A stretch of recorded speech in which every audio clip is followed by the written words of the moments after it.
I cannot get it. Hey guys, it's Kyle. Hi, JD. Today we're going to talk a little bit about the process of stock photography. So if you're brand new to stock and videography. If you're brand new to stock, this video is for newbie people. If you are looking into stock photography or video for the first time and you are wondering how you can generate passive income, how you can get started with stock photos or videos, how to submit to the Shutterstock and Adobe Stock and all those different websites, we're going to go through a very bird's eye view of our basic workflow and what all is involved when it comes to submitting images and videos to stock. There are 9 different steps we're going to be talking about today. So hopefully if you have any questions, these will answer them. When you're doing stock, first thing we want to do is we are researching or we're validating our ideas. So say we want to do some kind of food shoot like cauliflower or something. First thing we're going to do is we're going to jump on Shutterstock because they have a huge library of images, videos that's already gives us an idea of what's saturated and what's not, and we'll just start searching around there. That's step number 1. And you can do this research on any platform, honestly. We choose Shutterstock because it is the most competitive, most congested stock library out there. So chances are, if you can find an idea or a concept that's not overdone on Shutterstock, chances are it's not going to be overdone on any of the other platforms, most likely. That's what we're thinking. Because of that reason, we do our research or validation stage on Shutterstock. When you are doing your research, from the most basic sense, when we are researching an idea, we're looking to see how competitive it is. So how many other photos or videos are currently ranking for the terms that you want to rank for. So we'll intentionally choose ones that are not super competitive so that maybe it's more likely that we're actually going to rank for that. Right. Step number 2. Step number 2 is just prep. Once you have your idea validated, you've researched it, then you need to go ahead and start collecting your props that you're going to use. You need to get your model releases if you're using people. Go ahead, print those in advance. Make sure your models are okay to sign those. Look at the weather ahead of time. Really kind of make sure that you are visually conceptualizing the types of images that you're looking to capture or the types of video you want to create. Right. Make sure that you do your prep work. This is going to ensure that for step number 3, that your execution is going to be pretty flawless. If you don't do the prep work in advance, when it comes to your execution, chances are you're going to waste a lot of time because you didn't have things done in advance. Your batteries weren't charged for your camera, you don't have your lighting equipment, or you didn't collect all the props that you needed or anything along those lines. So as long as you make sure that you prep correctly, then your execution should be pretty flawless and you shouldn't be wasting anyone's time. That's perfectly said. Number 4.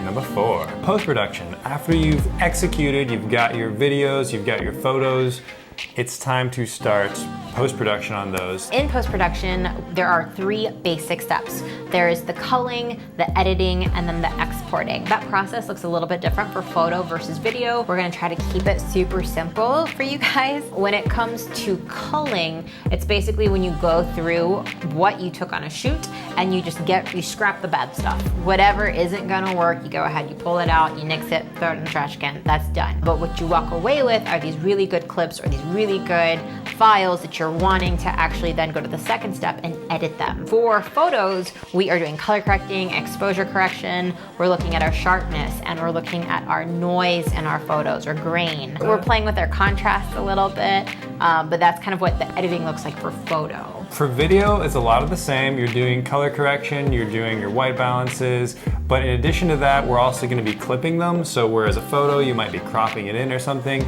with a video, we really just want the most interesting few seconds of the clip. So we're just going to clip our start and end time and then do some stabilization. But similar process, we're just gonna try to polish the video up as much as possible. You're just trying to polish it up and get it ready to post. Export, which is the next step.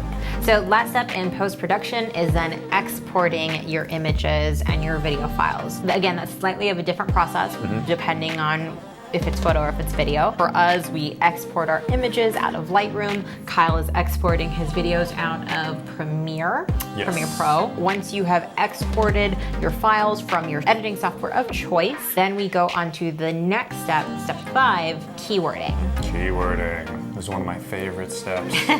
Love keywording. So keywording, right now, we are using a free software called Xpix. We really enjoy using Xpix because we can use it for Vogue both photo and video. It's not the most perfect software in the world, but because it's free and it's a pretty decent piece of software, I intentionally do not use Lightroom for keywording images because it tends to mess up your hierarchy and they automatically put everything in alphabetical order. Which is no bueno for stock. For Adobe Stock specifically, which is funny enough. Watch out for that. We use Xpix specifically for keywording. It's really great. You can also pre-program like presets and all that cool stuff, which again, we'll dive into specifics on that in another video if you guys want to hear more about it. And video's exactly the same. Yeah.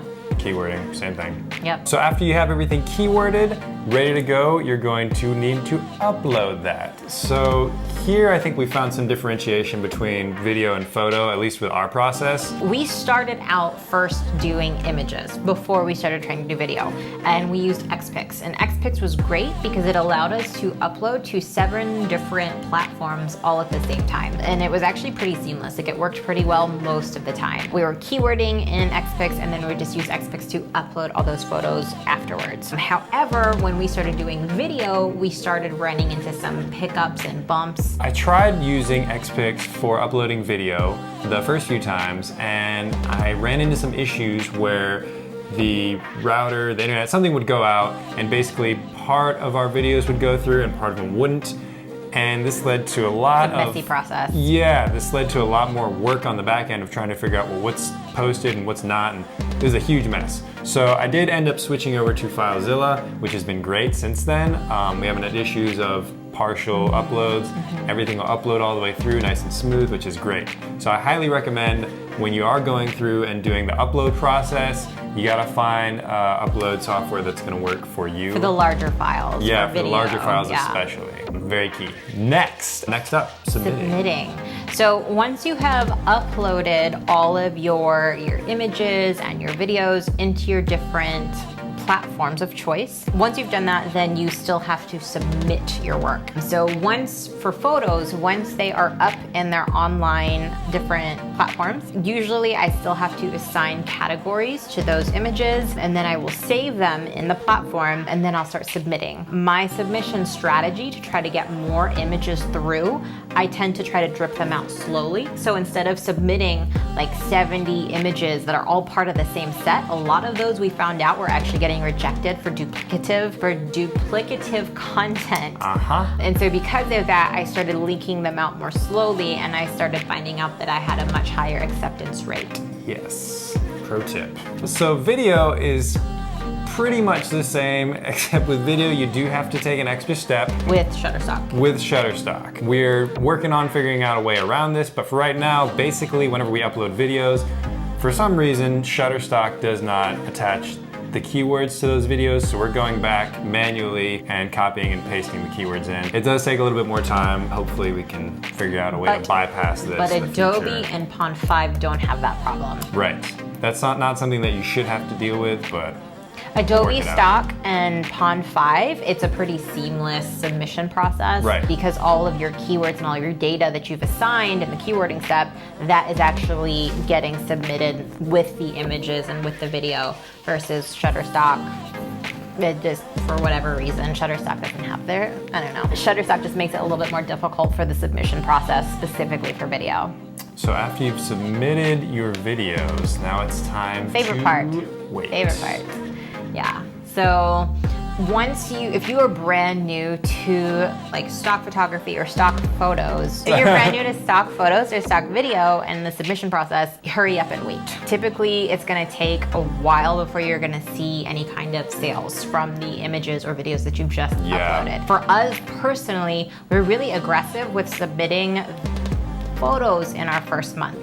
So I want to say in our first month, we got several hundred up and posted, but we didn't really, it took a couple of weeks for us to see like our first sale. And then even then when we saw our first sale, it was only like 25 cents. Oh. And our first month of doing stock photos, we only generated like less than $2. Not a great payout. Versus with video. So with video, we were not nearly as aggressive to start out. We probably got, I don't know, 30, 40 videos up relatively quickly in the first couple of weeks, and then we were really slow to kind of build on it. Yeah. But a month and a half after uploading our first video, we saw our first video sale. So it's a month and a half later as compared to 2 weeks later with photos. But our first video sale was for $70, not 25 cents. Yeah. So that was kind of cool. Yeah. So yeah, you definitely have to wait. You gotta be patient when you do upload this. Think of it like you're planting seeds. It's gonna grow into a huge, beautiful money tree, but you gotta be patient. Yeah, and then ideally, when you are waiting for these images or videos to make a sale, you are repeating this entire process. Right. And you are validating, researching more ideas, you're doing more shoots, and you are you're uploading new stuff. Continuing the cycle. With the idea that if you are constantly doing this all the time, you should be able to start generating income from this and Right. passive income. And I think that's a lot of people's goal. If you're coming here to do stock or you're looking in stock, you're interested in stock, you're probably interested in generating some kind of passive income or creating income through a creative means with your camera. So that's what we're talking about, and that's what we're looking into.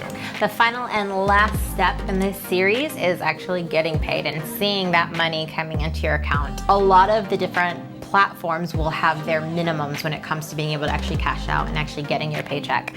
So typically, and it's gonna vary from platform to platform, but it's usually anywhere from like 25 to could be like even as high as $50 before you can actually request a payout on those different services or different stock sites.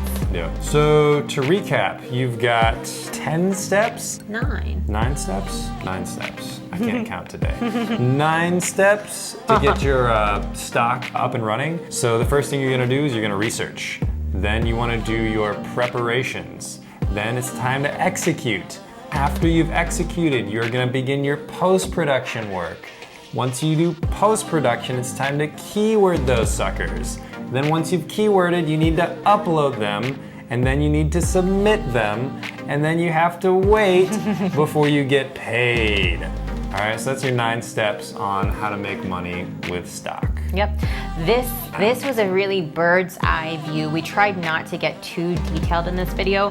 Each of these topics, we could go into so They're much immense. depth. Yeah. Yes. If you are interested in any specific points in this process, and if you would like us to make a specific video really kind of diving into one of these topics, please post that in the comments below. Yes. Let us know what you're interested in learning more about. If you like this video, please give it a thumbs up. If you are new to our channel, please hit that subscribe button. Hit the bell icon below if you want to get notifications of when we release these videos. And other than that, we will see you guys later. Bye.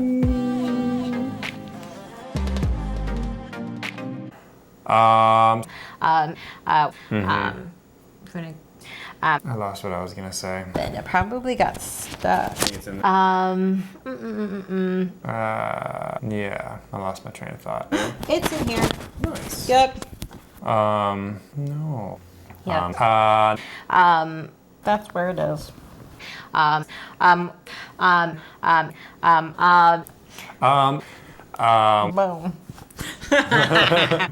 So. I don't want to insult them. I don't want to insult them. What did I say? If you're brand new to stock photo, photography or stock photos? Yes. Yeah.